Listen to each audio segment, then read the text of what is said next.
Masih bersama saya Adini, kembali kami sampaikan berita Padang hari ini.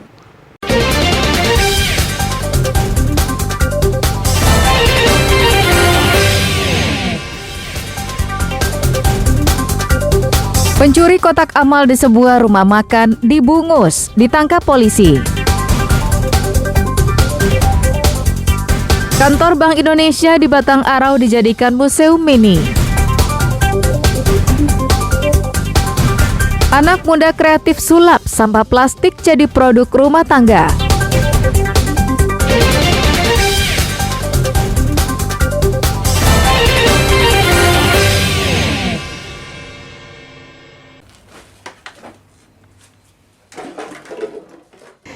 Sampah plastik tak selalu terbuang sia-sia. Setidaknya, begitulah yang dilakukan oleh seorang anak muda kreatif di Padang. Di sebuah bengkel kerja yang terletak di kawasan Marapalam, Kecamatan Padang Timur, pusat kota Padang. Sampah-sampah plastik dikumpulkan. Mulai dari tutup botol plastik, kaleng plastik, ember plastik, dan sampah plastik lainnya.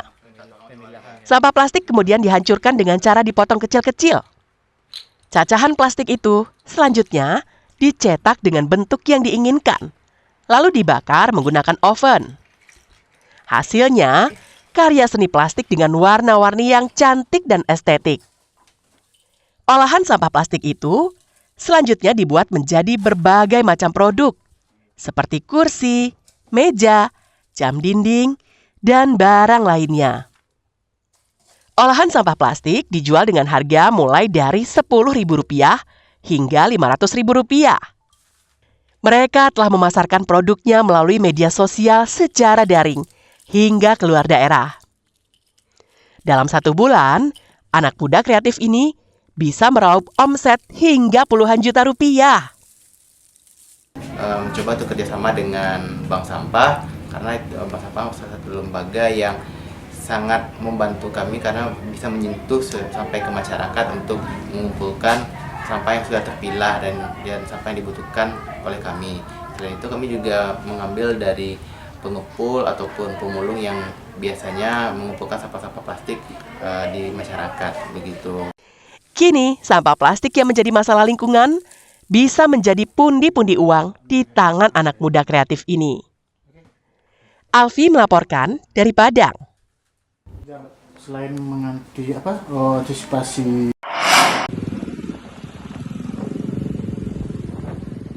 Pencuri yang mencongkel jendela rumah saat ditinggal penghuninya dibekuk tim gabungan Polsek Sungai Limau dan Polres Pariaman. Polisi tak butuh waktu lama untuk menangkapnya karena identitas pelaku telah diketahui polisi. Selasa siang, Yogi alias Anggit dibekuk petugas saat bersembunyi di rumahnya di daerah Balai Nareh Pariaman. Saat disergap, Yogi langsung menyerah dan tidak melawan. Yogi juga mengakui semua perbuatan yang dituduhkan kepadanya. Yogi, pemuda yang berprofesi sebagai nelayan ini pun dibawa ke Mapolsek Sungai Limau untuk diperiksa lebih lanjut. Dari hasil pemeriksaan sementara yang dilakukan polisi pada Selasa siang, Yogi mencuri saat mengetahui jika rumah sasarannya berada dalam keadaan kosong. Usai mencongkel jendela, pemuda ini bebas masuk ke rumah dan menguras barang berharga yang ditemuinya. Yogi berhasil membawa kabur gelang emas, uang tunai 3 juta rupiah, dan uang ringgit Malaysia. Uang tunai hasil curiannya dibelikan sabu-sabu, dan sisanya digunakan untuk bermain judi daring. Sedangkan gelang emas masih disimpannya.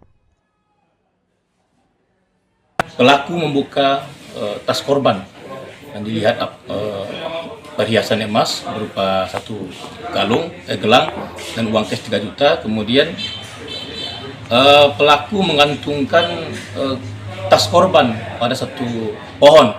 Kemudian pelaku langsung pergi, langsung beberapa jam kemudian langsung membeli narkoba, jadi sabu, dan juga lakukan untuk main slot.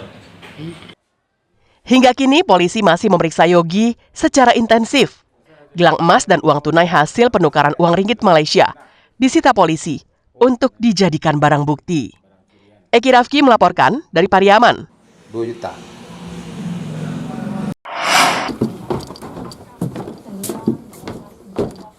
Dulu kawan.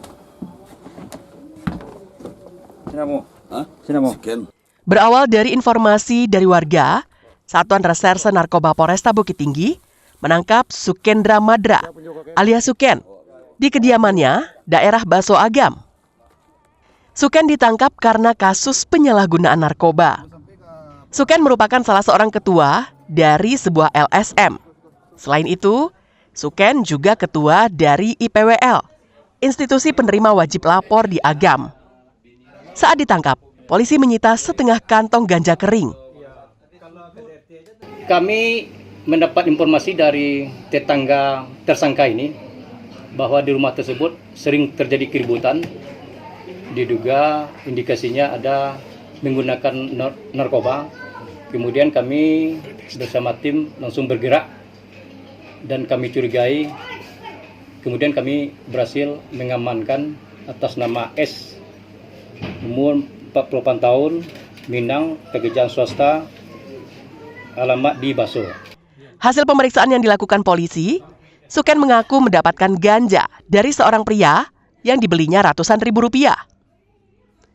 Ganja yang ditemukan polisi itu merupakan barang sisa yang telah digunakannya sejak 2 minggu yang lalu.